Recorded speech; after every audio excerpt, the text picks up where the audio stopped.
This is You're Probably Right. Entertainment first, everything else is just bonus. Opinions, all ours. Sometimes backed by research, but never the final word. There are always exceptions, so take it with a grain of salt and a slight dusting of chili powder. That's the fight and the fright, we're searching for truth. The quiet answer stays inside. You are probably right, it cuts, but it heals, it stings, but it feels. Come on. You are probably right, I'm born to the cure, the pain in my soul. From gliding to ignite, we're finding the way. From biting to inside, what shall I give way? Yeah. You are clouded alive. All right, I'm just messing with y'all. Hey guys, what's up? This is episode 270 of You're Probably Right. I am your host and only person on the mic, MCM. All right, y'all. We're going to get into this one. It's called the attention trap. You're going to know what it means in a second. But first, I just want to let you know that this, like all the other episodes, is for entertainment purposes only. I am not a professing professor of anything, except I am a professing Christian. So a lot of the time, my mindset comes out of that vein, per se. Not that I'm here preaching scripture and gospel and stuff like that, but just to let you know. So, but if you do want some understanding, as I always say, of the Christian faith, then I would say the best thing would be to open up a Bible. There's 66 books of the Bible. If you got more, you got too much. If you got less, you ain't got enough. And go to a Bible-believing church. All right? That speaks expository preaching. That means it comes right from the Bible, not out of somebody's, here we go. Not out of apparitions of someone's mind. This week, I tried to explain that word. Actually, I didn't. I used it in a sentence and the person didn't get what it meant. So then they looked it up. I said, Google it. And we kept talking and the person sat there Googling it at that exact second. And they said, it means a ghost. I'm like, that is one of the types of reasons why a person would use an apparition, like a ghost popped up out of nowhere. But it was more of a thought, more of an idea, more of something that came out of nowhere and materialized right before our eyes. Not necessarily a ghost. Anyways. All right. There's a moment in almost every relationship. Wait, hold on. I'm going to stop. You know what? I'm really excited for this episode. You know why? Because of late, I have actually slowed down my episodes. I've gone to just one a week. And again, I will do more if something really, really dawns on me. But understand that I'm at episode 270. So I'm not just going to be like putting them out. I believe in quality over quantity. Although I do want to get to that number, that beautiful number 300. I don't know if I'm going to get there. Right now, it would look like I am, but who knows? But I said before, I almost stopped at like 50 and stopped at like 90.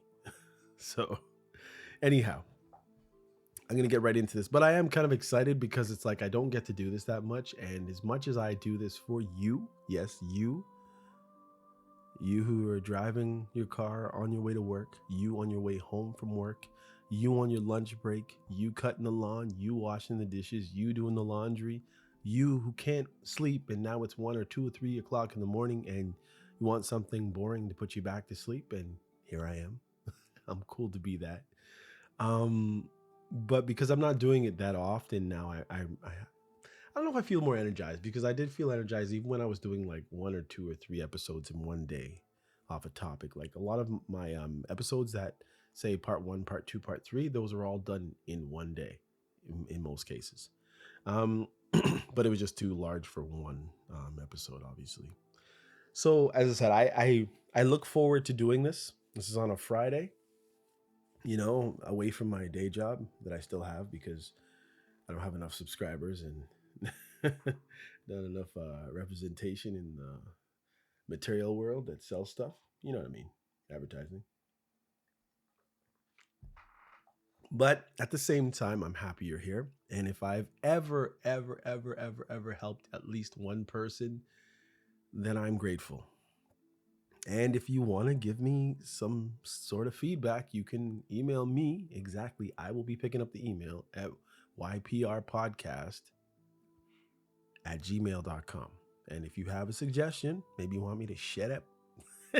Maybe you think I should change the intro. Maybe I should slow up or what do you call it? Shorten up the length of the podcast, or maybe I should chop it up like everybody else. No, I'm not chopping it up like everybody else. Give me these little 8-minute sections of stuff. If you want to do that, go ahead.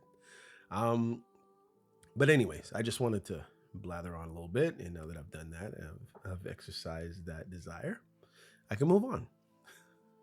Remember, I'm here for you. Okay, I'm not here to get paid. I'm not being paid. I'm not being forced to do this.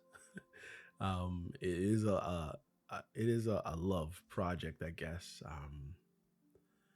Anyhow, I guess there's not much to say. I don't want to just sit there and kill tape, as they say. So let me just get right into it. If I had more to say, I have more in my heart, but I don't have much to say. It's kind of weird, right? You know, when your heart's full of something and you don't know what else to say. But anyhow, I'm happy. I was thankful that you are here joining me, whether it's your first time, whether you're here every week, whether you're here dipping in and out of different episodes, maybe listening to them 2 or 3 times. Hey man, it all works. Once you go past 60 seconds, it's a stream. It's a play. So I'm cool. I'm thanking you. I said I wish you'd go on to Apple and rate me, because I only have like a couple ratings. It's really wild. Lots of downloads and streams, but not very many people take the time to just click something and say they like it. Weird, or following. But I mean, you know, it is what it is. We all have our things, right? I probably don't like enough stuff on YouTube, and I watch so much of it. So maybe I should take my own advice, right? All right, so here we go. There's a moment in almost every relationship when the silence becomes louder than any argument. For me, it doesn't feel good, I can honestly tell you. It's that pause after you send a message and the dots don't move.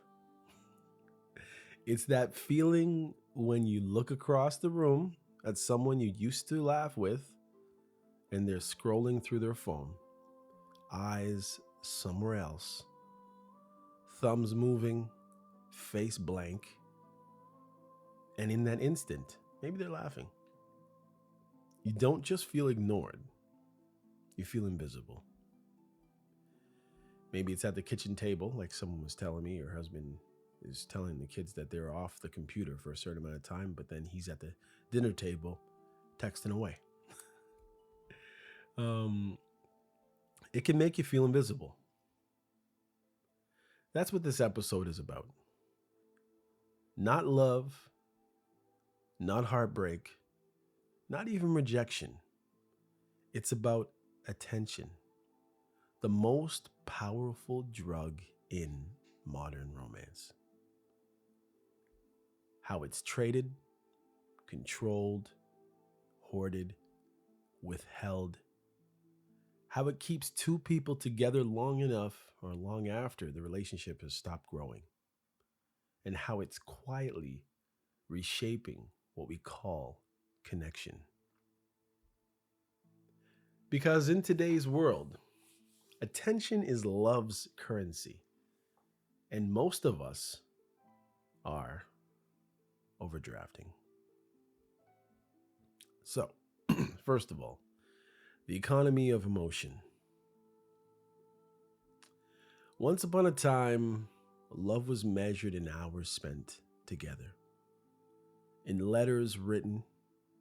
It's kind of funny, you know, when I look back at my dad's letters that he used to write to his sister, his brother, and those in Jamaica, he would write it so eloquently.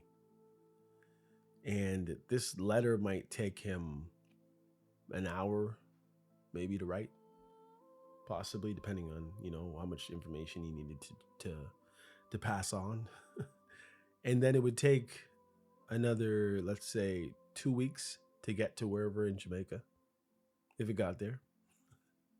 Just think about that, and how fast we send messages all over the world within seconds, thanks to WhatsApp and text, and email, and all the other things that we can do, Instagram and X, and the list goes on, I guess, Reddit, whatever. In letters written, as they say, in effort shown. Now it's measured in notifications. If your phone lights up with their name, your heart jumps, right? If it doesn't, you start doing math, right? Wondering if they're busy, wondering if they're bored, or just done. We used to give attention because we cared. Now we give it because we fear losing relevance. We live in a market where everyone's affection competes with everything else on the screen. And that means attention has become expensive. So it's difficult to get a like. It's difficult to get a sub.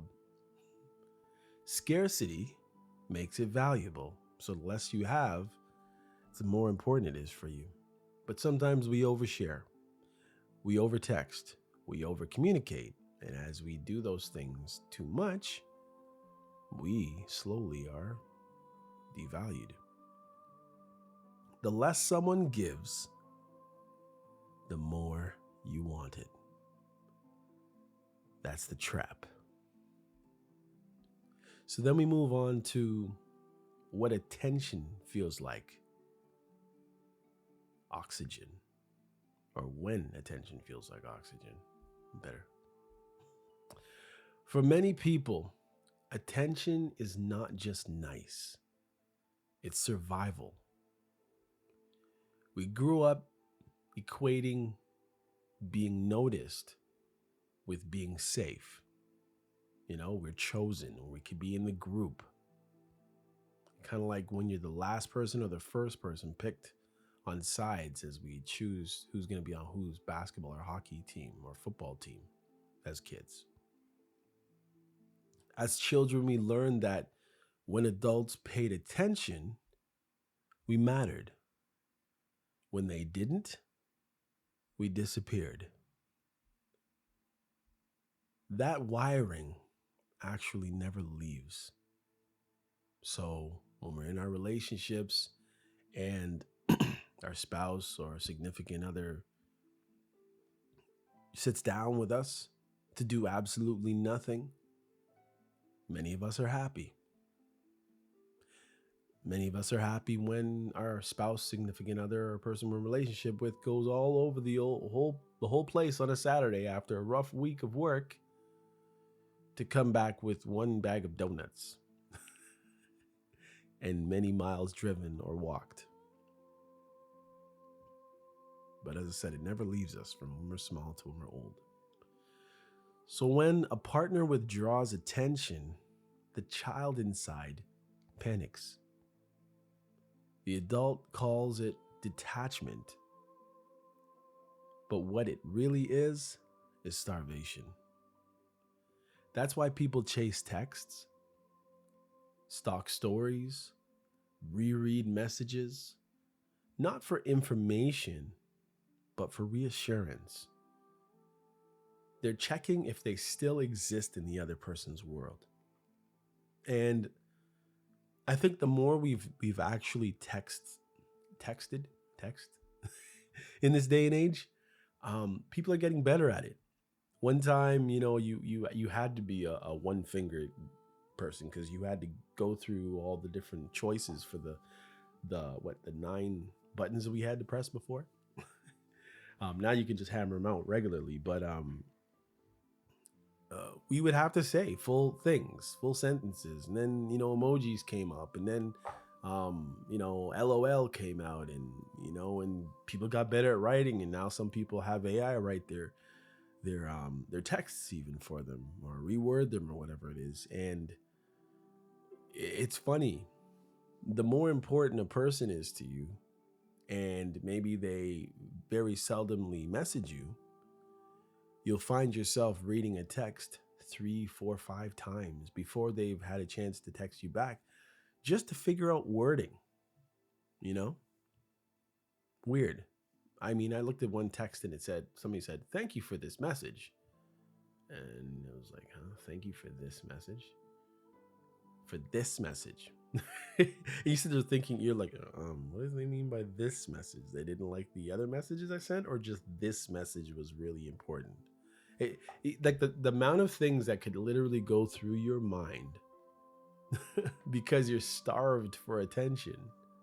And because sometimes we're trying to make a mountain out of a molehill of information, we do all kinds of stuff with the little that we have.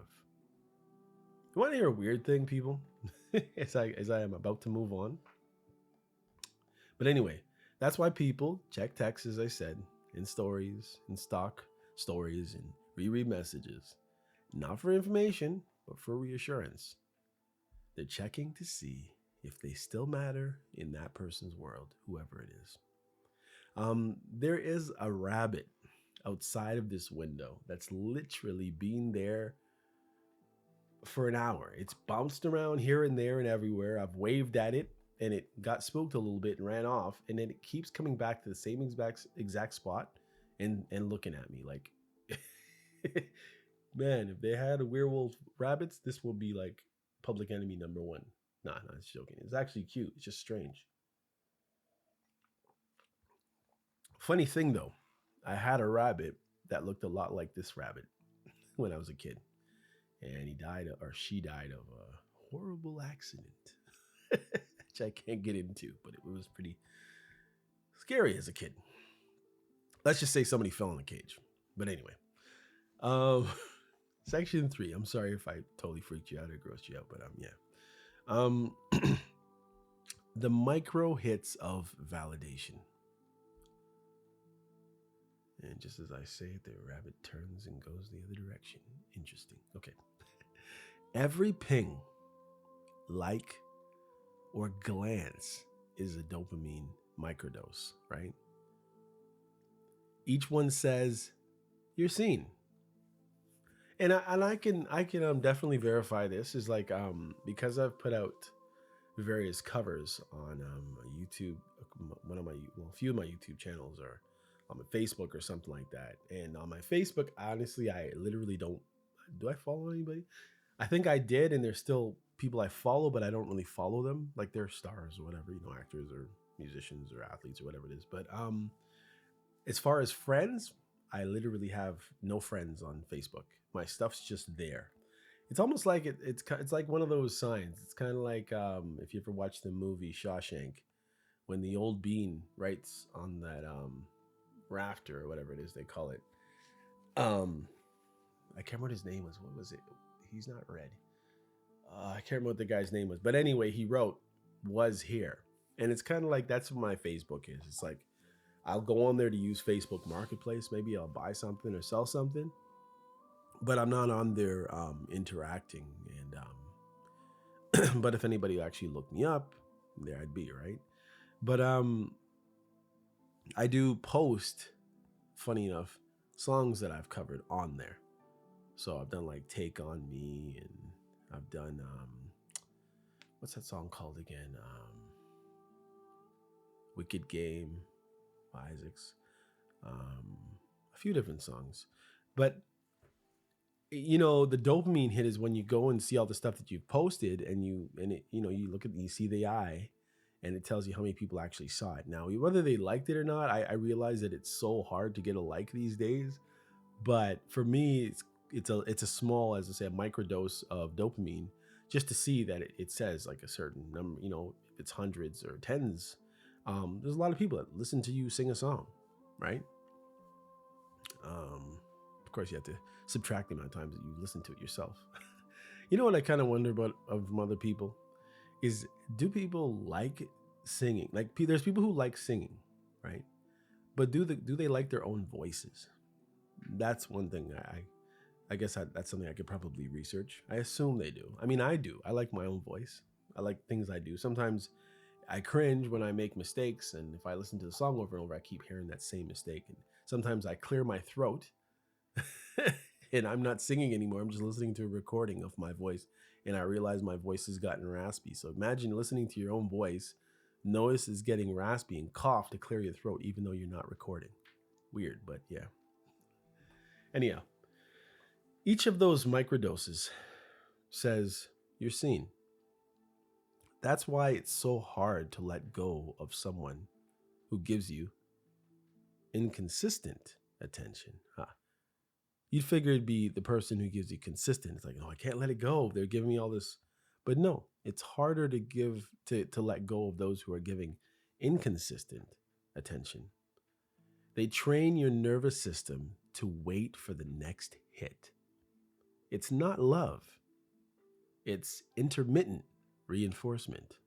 Yeah, try that on. And it's the same mechanism that keeps gamblers pulling levers, right? I'm just there at the slot machine. I'm throwing in the coins or whatever it is.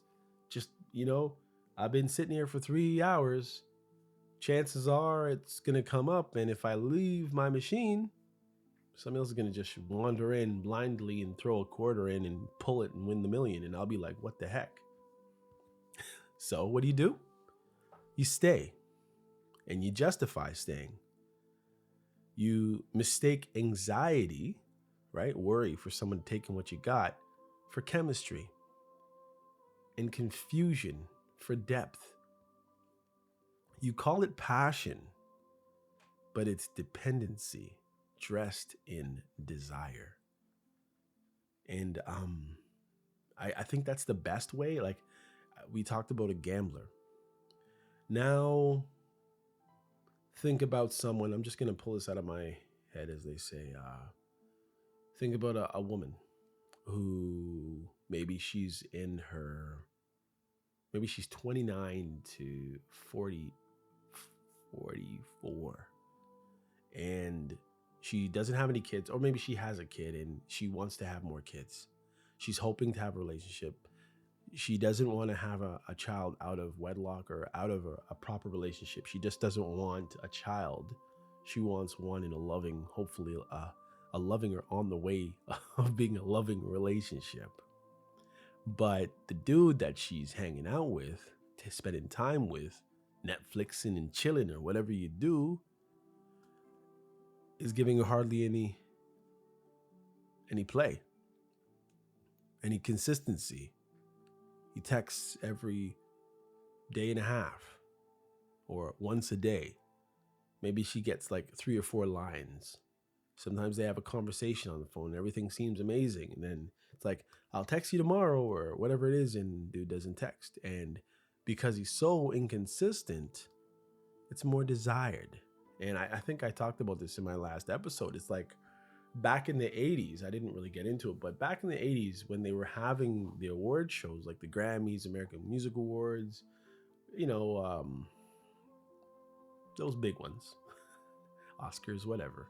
And you just wouldn't see certain stars regularly. And when you did, it was like, it's almost like because we knew that they weren't going to be like a Michael Jackson or like a John Wayne or I don't know, whoever people loved or respect back in those days, maybe a David Bowie or something, because they wouldn't show up every year when they were there, because they were such huge artists. I wonder if Elvis was ever in any of those things. Anyhow, it just made it that much better. It's like, oh, they're there. Okay, so they're going to pull out all the stops because Michael Jackson's there. You know what I mean? And sure enough, whenever he was there and he actually performed, it's legendary up until today, right? I'm sure they put a lot of effort in it. And so, say it was an award show, because Michael Jackson's there, what do? He's never there. So what do? You stay, right? The show sucks, but you justify it and say Michael Jackson's there. So you're staying, right? You mistake anxiety. Maybe you think you're going to miss something, or, it's going down. It's boring, but I'm staying, right? Because he's there. So think about a woman who's in a relationship and the guy is texting hardly ever and not saying much. And she might write a paragraph and she gives a one-liner back and she accepts it and she waits for the next hit. Maybe it's tomorrow in the afternoon, but you're waiting and it's 9:00 and you roll over and you check your phone every half an hour, whenever you roll over, to see if there's a message, and there's nothing. But you keep checking. Whereas if it was the dude who texts you and double texts you, let him wait, right? It's getting too close, too quick. right? Many of us with experience know exactly what I mean. When something is scarce, it's just so much more valuable. The question is about the micro hits of validation. Are you able, do you have the guts, the wherewithal, the steadiness, the patience,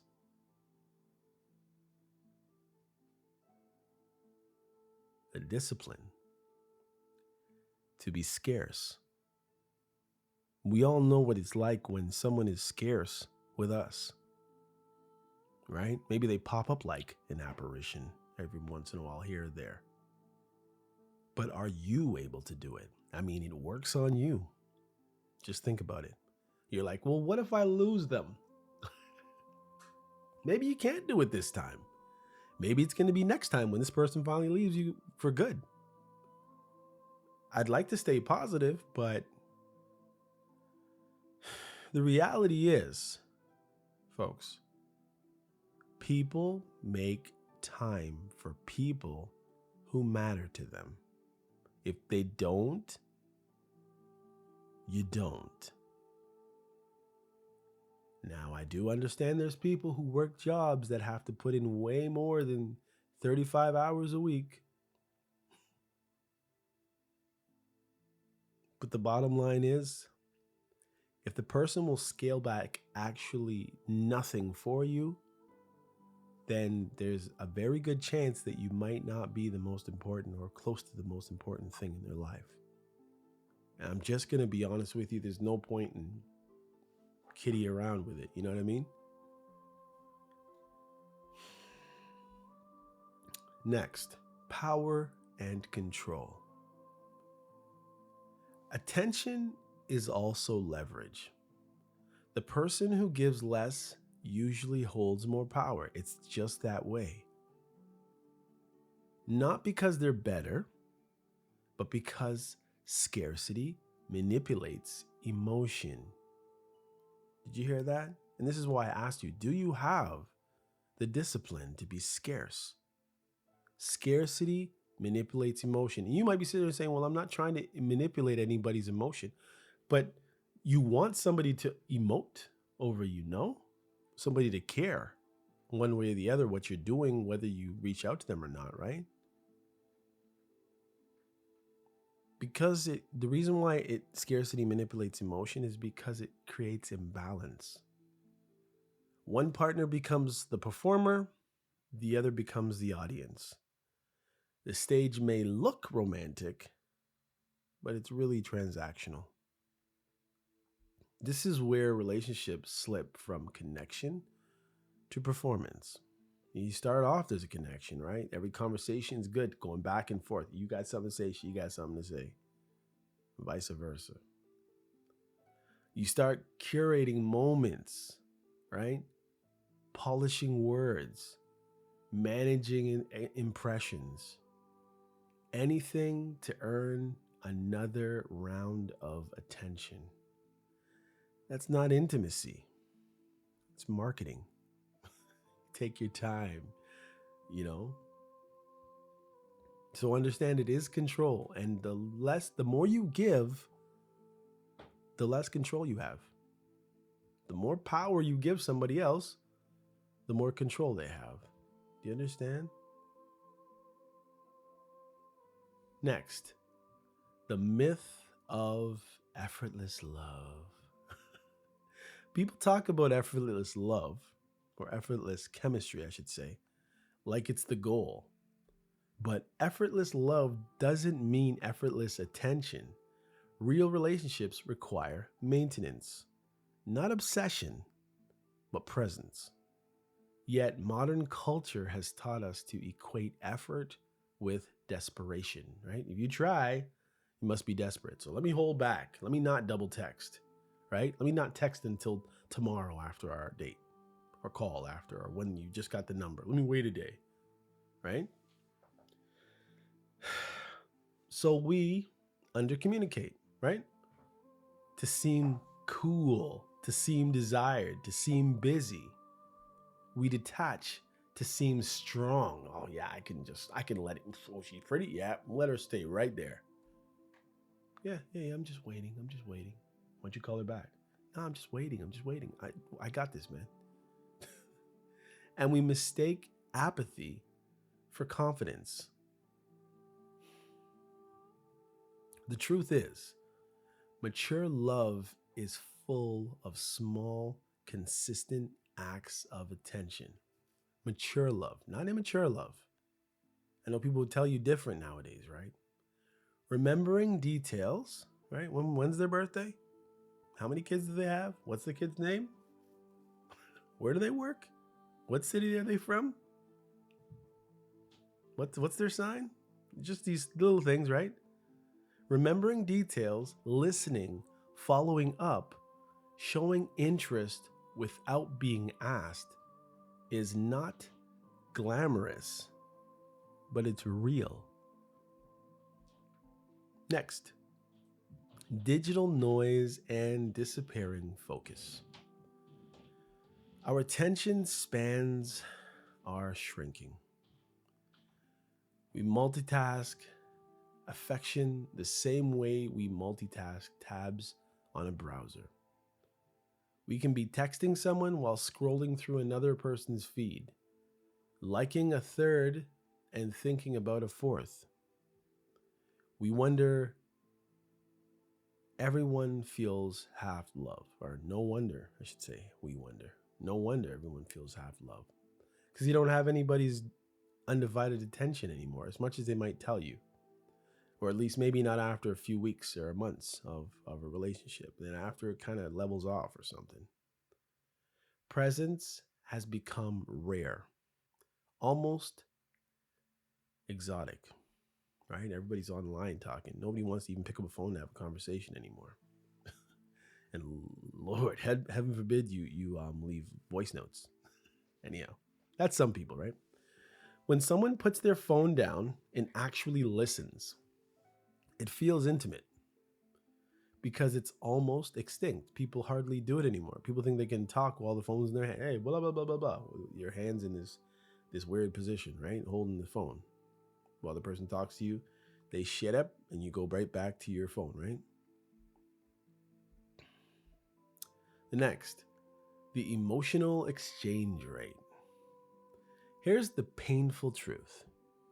In many relationships, one person invests attention like it's gold, while the other spends it like it's pocket change. That hurts. And over time, that imbalance bankrupts the bond. There has to be give and take both sides, guys. If you're the overgiver, you start shrinking yourself to stay interesting, right? Before you were saying this and that, and I like to do this and I like to do that. I think this about that, but now I think that. And whose side are you on? Is it this side or that side? Oh, you think that way? Oh, I can't believe you think that. Well, you better not. Oh, no. This group over here needs this help, and that group over there needs that help, and we need to speak our truth. And all this whole bunch of nonsense that comes into people's lives. And slowly, if you're the person who is always over giving and probably over communicating, you have to start dialing everything back and not communicating as much and saying as much because you realize that maybe you guys aren't as compatible, or is it just that you don't agree on everything and for some reason you thought you did? Neither is healthy. The real value of attention is equality, right? The sense that both people are showing up fully and not keeping score.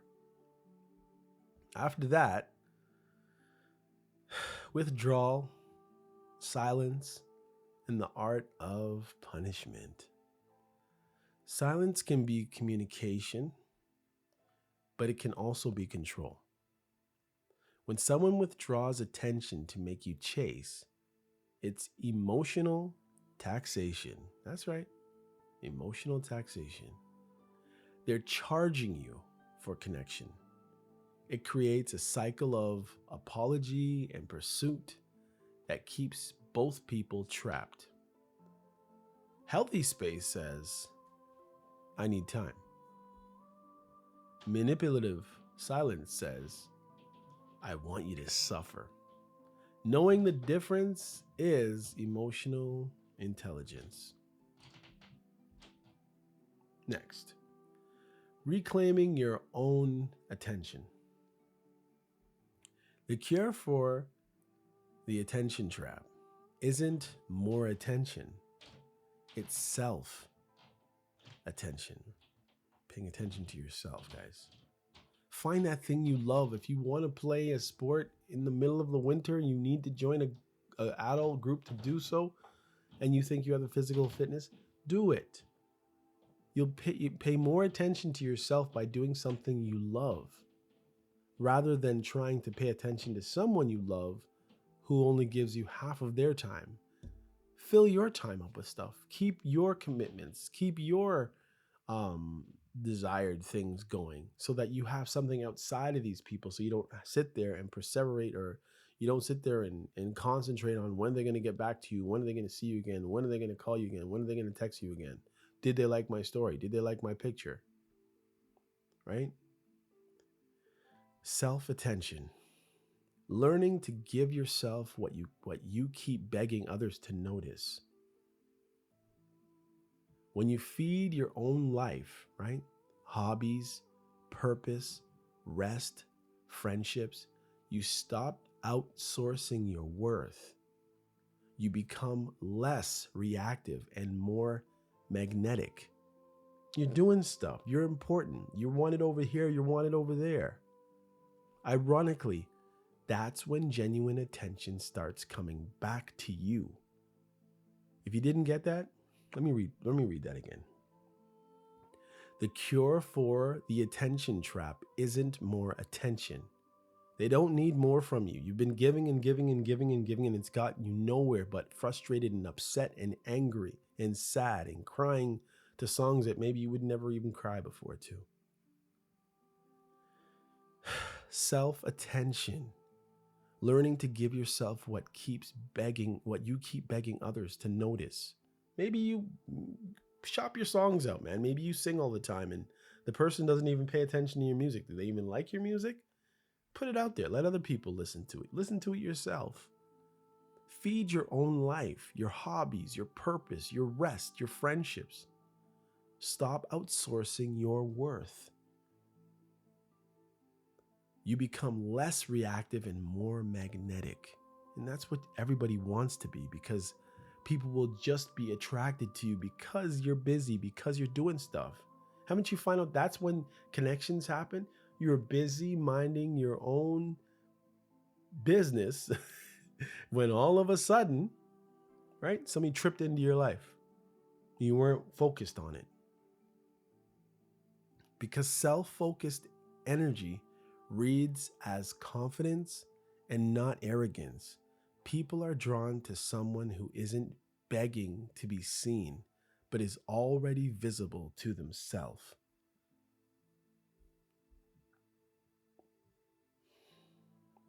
And number 10, the last one, redefining presence.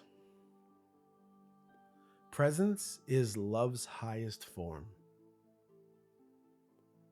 I'm here, right? It says I'm here. I see you. You matter right now. It costs nothing, but it means everything. If you want to change your relationship, change how you give and guard your attention. Make it intentional and not automatic. I know you're a loving person, you're a giving person, but you being automatically picking up the pieces for other people and then never picking up the pieces for you, what's going to happen to you? When you're busy picking up everybody else's pieces, you're dropping your pieces because you can only hold so much. Put the phone down.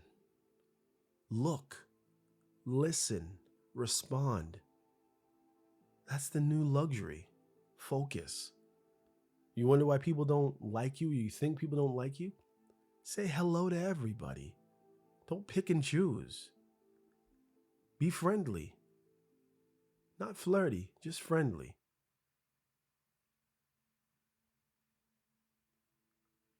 So here we are.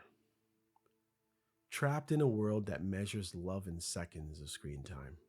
A world that confuses visibility with value, applause with affection. But you don't have to play that game. It's your choice.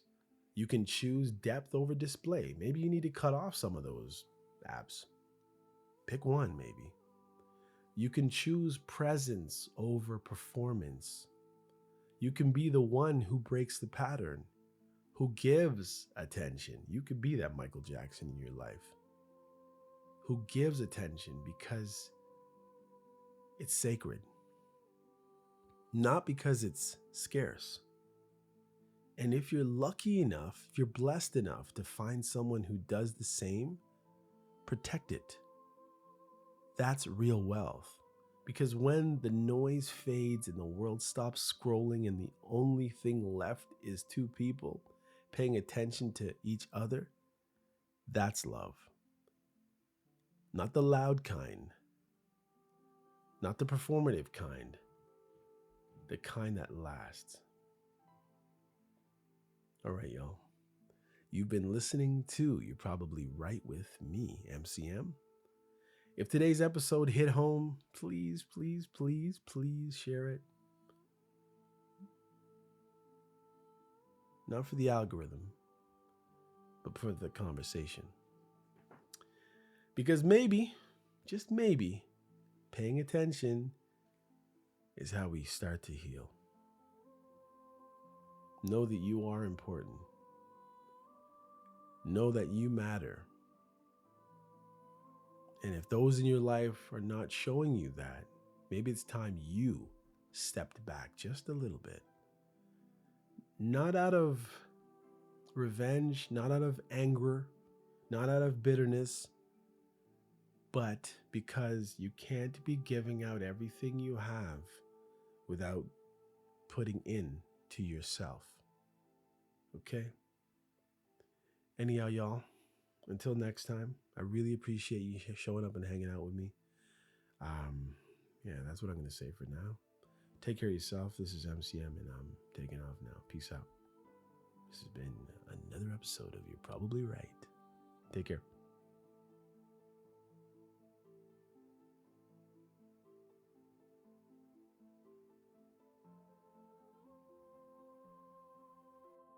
Hey, come check out You're Probably Right podcast. Society is getting more unpredictable every day, but at the same time, predictable in its unpredictability. Say that 4 times real fast. Come with me as I attempt to find clarity in all the fog while staying way outside the box and kicking the box way down the road with my size 12 dogs. I use the Bible, experience, education, fortune, misfortune, life's lessons, life's mistakes to sort through all the mess. I talk about news, God, God, self-help, sports, sickness, health, music, parenting, love, humbleness, hurt, pain, joy, and all the things that might make you say, I never thought of it that way. Hopefully, anyway. Also, I take a stab at answering tough and not so tough questions, and all the while, understand that, listen, sometimes you end up in the hot seat and there's no thermostat. Well, that's how it is here. And because there's no topic, very few topics off the table, Torontonians will understand that Doug Ford reference there. Hopefully the podcast will be helpful and uplifting. And hey, maybe you'll find your own private Idaho here somewhere. Hope to see you soon.